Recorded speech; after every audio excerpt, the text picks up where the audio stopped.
Hi, si Dudes po ulit. Kumusta? Welcome po ulit sa aking tutorial ng Photoshop para po sa mga beginners.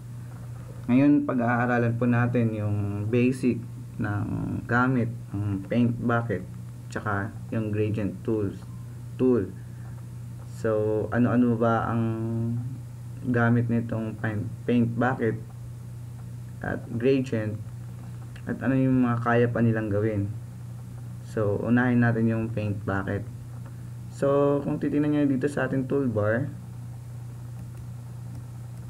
right click, makikita natin yung G, which is yung shortcut command ng paint bucket or gradient tool. So, pindutin nyo lang yung G. So, titingnan natin kung ano yung kayang gawin ng paint bucket. So, halimbawa, yung foreground mo is black or black. Tapos gusto mong i-paint to ng full black. Ayan. Or, may choices tayo dito sa may option bar natin, which is pattern or foreground. So, foreground for itong black na to or red. Ayan. Or pattern naman, may pagpipilian tayo dito. Anong pattern ang gusto natin. Halimbawa, ayan. Or ito. Pag ginamit natin yan dito, yan yung lalabas na pattern. So, yan yung sa paint bucket. Tapos, may mode din na pagpipilian kung anong gusto natin. Dissolve, darken, multiply, color burn, linear. So, ito yung mode na pwede natin paglaruan sa paggamit natin tong paint bucket. So, may opacity dito. Pwede mo rin adjust yung transparency ng paint mo. Tapos, pati yung tolerance hanggang 255 ata. Yes, 255 hanggang 255 yung tolerance ng pwede mong gamitin. So, yung anti-alias niya, yun yung pag ginamit mo to, chinek mo siya, yung magiging smooth yung pag nag-paint ka sa area, smooth yung smooth yung dating niya dun sa mga hindi affected areas sa pag-paint mo. Mamaya malalaman natin. Ito yung contiguous naman, yung pixel ng area ng pinentahan mo. So, halimbawa ito, may sample ako dito. So, gawin natin tong red, gamitin foreground, normal 100, ang tolerance 100. So, titingnan natin kung ano magiging itsura niya. Halimbawa itong portion na to, patingkarin natin, gawin natin green to. Halimbawa yan, gusto natin itong area na to medyo lighter, pindutin natin to. So, since malaki yung tolerance natin, yung opacity natin, tsaka yung mode natin is hindi tama dun sa gusto natin mangyari. So, balik tayo, palitan natin yung tolerance. Halimbawa, lagyan natin 30, tapos set natin yung maybe 20, tapos subukan natin yung mode natin, overlay, tapos try natin pindutin. Ayan, tingnan mo yung yung area na since binago natin yung mode, yung opacity, tsaka yung tolerance, naging maganda yung maganda yung kaninang medyo dry masyado. So, pwede natin yan. So, pwede pa natin lagyan pa uli ng isang stroke pa para mag lighter pa. So, isa yan sa mga features ng paint bucket, kaya niyang gawin. At saka, ayan, kung gusto mo yan, pwede mong i-lighter pa yan. So, depende yan sa'yo kung paano mo ano yung mga dapat kagaya nito. Itong blue na to, gagayahin mo yung kulay niya or dadarken mo pa siya. Ito naman ang gusto mong i-lighter. So, yan yung mga kayang gawin ng paint bucket.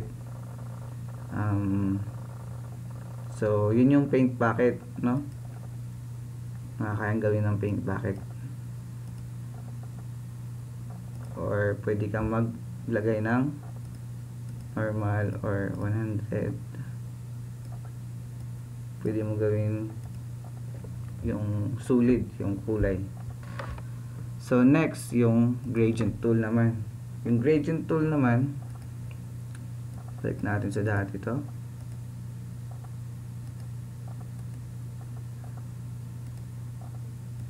Yung gradient tool naman, piliin natin. So ganun din ang may mga option din tayong pagpipilian dito. So itong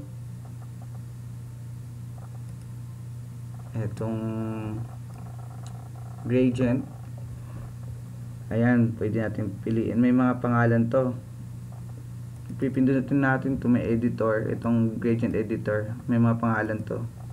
So foreground to background, foreground to transparent. Pag ginamit natin halimbawa, ayan, mamili tayong ganito, tapos ginamit natin yan, ayan yung magiging itsura nung gradient na yan. So since linear yung ginamit natin, ganyan magiging itsura nya.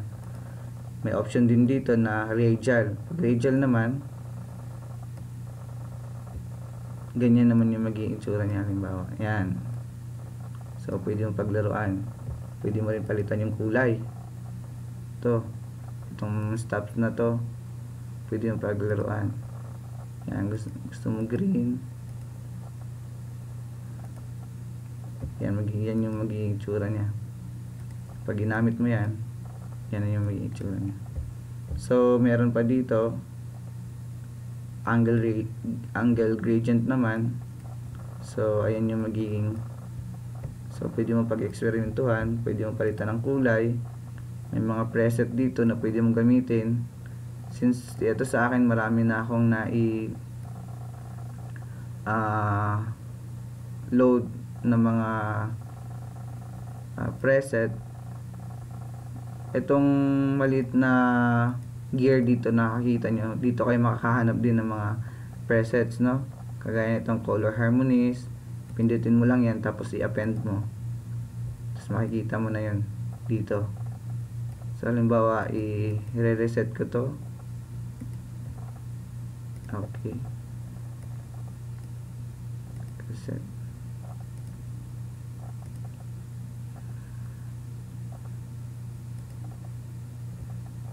Na ito yung preset ko noon, yung default. Pag naglagay tayo ng halimbawa metals or photographic toning halimbawa, pag in-append natin yan, ayan, ito yung mga lumabas na mga preset ng gradient na pwede natin gamitin dito. Halimbawa ito, pag pinili natin yan, yan yung magiging itsura nya. So depende kung anong gusto mong forma, linear ba or radial ba, yan, or angle ba, or mirrored, or diamond, yan. Tsaka may normal, may modes din tayo na pagpipilian. So alam naman natin kung anong gamit itong mga blending modes. Tsaka yung opacity, kung gaano yung transparency nya. Pwede natin i-reverse from foreground to background to foreground. So kung napansin nyo, nagbago dito yung kulay, yan, pag in-uncheck natin. So defer, transparency. So pwede natin paglaruan lang to or experiment kung ano yung mga ano tong mga gradient na to. So may isa pang kayang gawin ng gradient. Halimbawa dito may feature dito na gradient map sa dito, gradient map, ayan. So kung napansin nyo, nagbago yung kulay nya. Kung titingnan nyo, pwede tayo mamili dito ng kulay ng gradients. Halimbawa, ito yung gusto natin. So, nagbago yung kulay niya. So, uli, pwede natin paglaruan na naman yung mode niya, overlay, palitan natin. Tapos yung opacity, pwede natin bawasan para ano yung gusto nating kulay, no? Anong gusto nyo mangyari dun sa image natin. So, pwede kang mamili dito. O, ayan. Okay mo siya. So, pwede rin na selection lang. Ang bawa. Ito natin to. Balik tayo. Selection lang. Halimbawa, itong portion na to, siselect natin. Halimbawa lang. Ayan. Ayan, may selection na tayo. Tapos, punta tayo sa gradient map. Kung napansin nyo, ito lang yung nagbago. Itong portion na select natin. So, mamili tayo ng ano ang gusto natin. Halimbawa, ito. Ayan. Nagbago yung mood nung sky. Kasi, yan lang yung portion na sinelect natin. So, again, pwede natin siyang paglaruan. Overlay yung mode. Soft light, hard light. So, marami tayong pagpipilian, no? So, ganyan ka-powerful yung Photoshop. Tapos, yung opacity, pwede natin bawasan para hindi masyadong obvious. Ayan. So, yan yung kayang gawin ng paint bucket tsaka yung gradient map. Yun yung mga basic niyang kayang gawin. So, salamat at hanggang sa muli na pag-aaral. God bless you.